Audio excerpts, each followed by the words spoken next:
بسم الله الرحمن الرحيم. يشرفني أن أتحدث اليوم باسم فريق إدارة مجموعة جروبات بيت القلوب الطاهرة.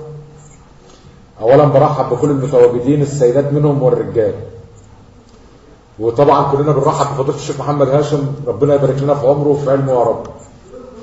اسمحوا لي في دقيقتين أتكلم معاكم فيهم كمقدمة لأول ندوة صوتية عفوا. وبكل أمانة كان صاحب الفكرة هو فضيلة الشيخ محمد هاشم من حوالي سنة كاملة أو يزيد عن كده بسيط، وفضلنا طول السنة نجهز ونرتب لها، لأننا كنا ناويين نخليها في الأول على الشط الصوتي للفيسبوك أو جوجل بلس، لكن قابلتنا بعض المشاكل الفنية، ومن حوالي أسبوعين بس قدرنا نتفق على عقدها على السكايب. ومش خايف على حد، من طول الأسبوعين اللي فاتوا كانت في تدريبات فنية واستعدادات وعمل الدعاية اللازمة لحد ما خرج العمل ده للنور والحمد لله. طبعا لا يفوتني توجيه الشكر والتحيه لكل فريق اداره جروب بيت القلوب الطاهره اللي ساعدوا وساهموا وبذلوا كل الجهد عشان الندوه تخرج للنور. واكيد كل الشكر للاخ الاكبر فضيله الشيخ محمد هاشم، الصراحه اللي بيتحملني وبيتحمل رسالتي بكل امانه وبيستجيب لاي نداءات او ترتيبات، وتعب معايا طوال الاسبوعين اللي فاتوا علشان نطلع العمل ده للنور. هنقول نظام الندوه ان شاء الله. الشيخ محمد هاشم هيلقى علينا محاضرته لمدة حوالي نص ساعة تقريبا، وبعدها هنعمل 10 دقائق لأول مرة فقط بس للتعارف وتوجيه أي كلمة لباقي الناس اللي موجودة معانا على الندوة. وطبعا كل شيء وله نظام، أنا هقوم بإعطاء الكلمة لكل عضو فينا وبالدور. بعدها هنفتح باب الأسئلة، وأنا هنادي على العضو اللي عليه الدور. بالنسبة للرجالة هيقول سؤاله صوتيا، أما بالنسبة للسيدات أنا أفضل، وبقول تاني اهوت أفضل مش أمر، بكرر أفضل إنها تكتب سؤالها في رسالة عشان خاطر إحنا هنسجل والكلام ده هينزل على الفيسبوك. على بركة الله وتوفيقه نبدأ، والكلمة اللي قال لفضيلة الشيخ محمد هاشم. جزاكم الله خيرا. السلام عليكم ورحمة الله وبركاته. السلام ورحمة الله وبركاته. وعليكم السلام ورحمة الله وبركاته. الحمد لله والصلاة والسلام على رسول الله سيدنا محمد صلى الله عليه وعلى آله وصحبه وسلم. وبعد، مرحبا بكم الإخوة الكرام في هذه الجلسة الطيبة المباركة التي نسأل الله تعالى فيها أن تكون هي جلسة خالصة لله تعالى، وأن يثيبنا على هذه الأعمال، وأن يأجرنا، وأن يجعل هذه الأعمال خالصة لوجهه الكريم. كما سمعنا من الأخ الفاضل الحاج بهاء، الحقيقة يعني الأفكار والترتيبات كلها بتبقى أفكار وترتيبات، وبيعرض علي نعمل كذا نودي كذا، فأنا بوافق معاه على بعض الأشياء، وبعض الأشياء أنا نفسي، وهكذا يعني. وفي الآخر كما قال يعني توصلنا إن شاء الله إلى أن نعقد هذه الندوة أو هذه الندوات على السكايب الذي نتحدث عليه الآن. أول جلسة إن شاء الله أول ندوة احنا خصصناها، ربما يعقبها ندوات أخرى للخلاف الفقهي بين الفقهاء.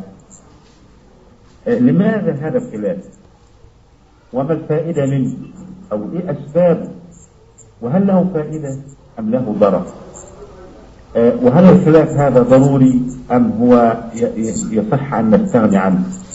والأفضل أن تكون الفتوى واحدة في كل مكان وفي كل زمان، أم الأفضل أننا نأخذ بهذه الآراء حتى نستفيد منها أو لنرى أثرها؟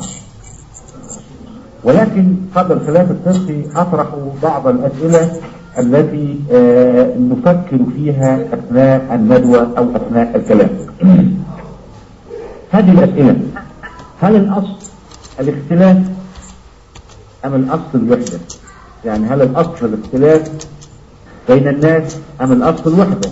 علشان بس نعرف أيهما أصل. طيب، هل الخلاف يضر بالمصلحة العامة أم يفيد المصلحة العامة؟ ونقول تمهيدا لهذا المدخل بعض الأسئلة أيضا التي ربما نجيب عليها الآن سريعا. هل خلق الله تعالى الناس في زمان واحد؟ أم في أزمنة مختلفة؟ خلقهم في أزمنة مختلفة. هل خلق الله تعالى الناس في مكان واحد أم خلقهم في أماكن متعددة؟ بل خلقهم في أماكن متعددة. هل الناس جميعا على صورة واحدة أم على صور مختلفة؟ هل الناس جميعا لون واحد أم ألوان متعددة؟ هل الناس يتكلمون لغة واحدة؟ هل ظروف الناس في الحياة واحدة؟ هل الناس كلهم فقراء أم الناس كلهم أغنياء؟ هل ظروف حياتهم واحدة أم مختلفة ومتعددة؟ هذا النموذج نستطيع أن نجعله مثالا لكل شيء. هل الناس يفكرون بطريقة واحدة أم بطرق مختلفة؟ أشياء كثيرة من هذا القبيل نستطيع أن نجعلها بقياس. نجد ملاحظة هامة أن الناس ليسوا واحد، الناس طبيعتهم مختلفة، الناس ظروفهم مختلفة، الناس دخلهم حتى وأعمالهم مختلفة، الناس ليسوا في مكان واحد، الناس ليسوا في زمان واحد. طيب نحن نقبل هذا الاختلاف وهذا التعدد من الناس، حتى يعني الرجل يختلف عن المرأة أو طبيعة الرجل تختلف عن المرأة. إذا الخلاف أو الاختلاف بين الناس هذه سنة الله تعالى في كونه. نحن نقبل هذا الاختلاف في كل الأمور، ولكننا لا نقبله في التفكير. فلماذا نرفض التفكير أو نرفض العقول فقط ونقبل الخلاف في كل شيء؟ لا، الاختلاف في كل شيء هذه سنة الله تبارك وتعالى. إذا حينما أجد شخصا يفكر غير ما أفكر، يقول غير ما أقول، هذا الرجل لا يخالف سنة الطبيعة، بل هو يتماشى تماما مع سنة الطبيعة. وعلي أن أتواءم مع فكري أو أناقش فكره حتى نستطيع أن نصل إلى نتيجة متوحدة. الله تبارك وتعالى يقول عن البشر: ولا يزالون مختلفين، أي مختلفين في الرائع، مختلفين في الفكر، في الدين. لا حضرتك علي الصوت شويه حضرتك. صوت راح. لا علي الصوت شويه حضرتك. ماشي. طب كده كويس؟ طيب.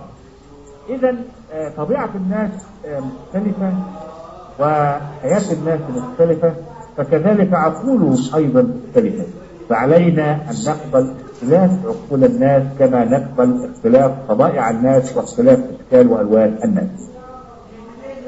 هذا كلام مقدمة فقط لندخل في مسألة الاختلاف الفقهي. إيه أسبابه؟ ما فائدته؟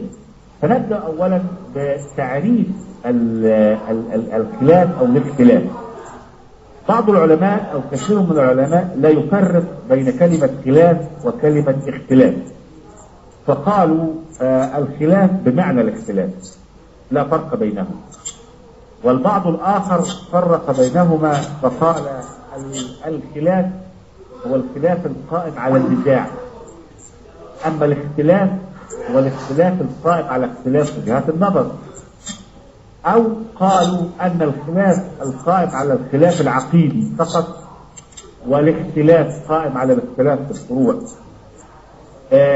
وسواء كانت بمعنى واحد أو كانت أو هناك فرق بين كلمة خلاف واختلاف، على أي حال إحنا لا يهمنا أن الاختلاف هذا إيه أسبابه.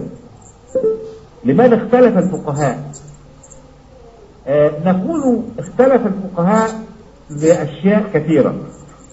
أولا لطبيعة اللغة العربية. اللغة العربية هناك ألفاظ معانيها مشتركة، يعني الكلمة لها أكثر من معنى، فيجوز لي أن أحملها على هذا المعنى ويجوز لي أن أحملها على معنى آخر. ونضرب لذلك كمثلا في قول الله تعالى: والمطلقات يتربصن بأنفسهن 3 قروء. كلمة قروء لها أكثر من معنى في اللغة، فلها فبعضهم حملها على معنى القرء، كلمة جمع وفرضها قرء أو قرء هكذا. فالفرق او القرء هذا بعضهم حملها على انها الحيضة، فمعنى الآية والمطلقات يتربصن بأنفسهن 3 حيضات، وبعضهم حمل القرء على الطهر فقال بمعنى الآية والمطلقات يتربصن بأنفسهن 3 أشهر. على أي حال يعرف هذا المعنى المتخصصين في اللغة، لأن الفرق بين الطهر والحيض ربما يعني يقل في مدة 3 أشهر أو يزيد على حسب الحيض والطهر. الذي أريد أن أقول إن سبب اختلاف الفقه أولا اختلاف أو الألفاظ المشتركة. الصوت فضيلتك، الصوت ما أنا ما عملتش حاجة، أنا ماشي مظبوط يعني. بس طب علي حضرتك، علي شوية. أعلي من الجهاز ولا أعلي من السماعة؟ طيب علي من عند حضرتك. من صوتك أنت. أرفع الصوت بتاعي أنا. طيب حاضر. إذن أول شيء الذي حمل الفقهاء على الاختلاف أن اللغة أصلا تحتمل أو ألفاظ اللغة بها ألفاظ كثيرة لها معاني مشتركة، فكل منهم أخذ معنى معين. أيضا اختلاف القرآن الكريم أيضا اختلاف اللهجات واختلاف القراءات جعل مفهوم للفقهاء يختلف، وده دين، وكل له دليله وكل له ما يذهب إليه. أنا برضو لن أستطرد كثيرا في ذلك عشان الوقت، إنما أقول الاختلاف بين الفقهاء أو اختلاف بين الناس، في اختلاف محمود واختلاف مذموم، أو الاختلاف المقبول أو المعقول، اختلاف قائم على اختلاف وجهات النظر، ليس قائم على الهوى وليس قائم على يعني النفس، وليس قائم على الأشياء من عنده حضرتك. أنا عارف السماعة معايا على طول يعني والله. طيب الاختلاف المقبول هو القائم على اختلاف وجهات النظر فقط، اختلاف الاجتهاد، اختلاف الظنيات، الأشياء التي ليس فيها نظر. طيب أما الاختلاف المذموم اللي هو اختلاف القائم على التناقض والتضاد، واختلاف القائم على الهوى وعلى رغبة النفس وعلى رغبة الانتصار، وكل هذه الأشياء هذه اختلافات مذمومة في الحياة عامة، أكثر منها في الفقه ومنها في هذه الأشياء. أما الاختلاف في الفقه عند الفقهاء قالوا أن الاختلاف هو أو الفقه واستنباط الأحكام المبنية على نصوص واضحة، ولكن تفسير النص فقط هو الذي يختلف فيه الفقهاء.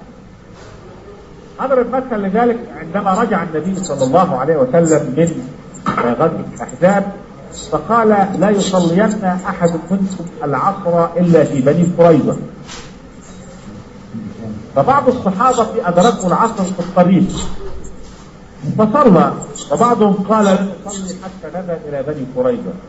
لما ذهبوا إلى النبي صلى الله عليه وسلم لم يعنف أحدا، لأن كل منهم اجتهد اجتهادا صحيحا في ضبطه لا يعكس معي الصوت معي واضح؟ علي شوية حضرتك بس يعني ممكن شوية يعني حاضر ماشي حاضر. نجد هذه الخلافات حدثت مع الصحابة رضوان الله عليهم، اختلف الصحابة في مسائل كثيرة في تأويلها وفي تفسيرها، ولا أدل على ذلك خلافهم في مسألة الإمامة العظمى حينما مات النبي صلى الله عليه وسلم واجتمع المهاجرون والأنصار حول حقية أحد الطرفين في تولي الخلافة، فقال الأنصار منا أمير ومنكم أمير، وقال المهاجرون منا الأمراء ومنكم الوزراء، واختلفوا في هذه المسألة، لكن كان هذا الخلاف وصولا للمصلحة العامة، فمن هنا وصلوا إلى مصلحة أو وصلوا إلى حل ارتضى به الجميع ووصل به الجميع. أنا أضرب أمثلة فقط حتى نعرف أن الخلاف ليس ظاهرة مرضية، إنما هو ظاهرة صحية ولكن علينا أن نتعامل مع الآخرين أو مع المختلف معي على أنه له حق تماما في وجهة نظره كما لي حق تماما في وجهة نظري. ندخل بعد ذلك في اختلاف الفقهاء. اختلاف الفقهاء هذا هو الذي ميز الإسلام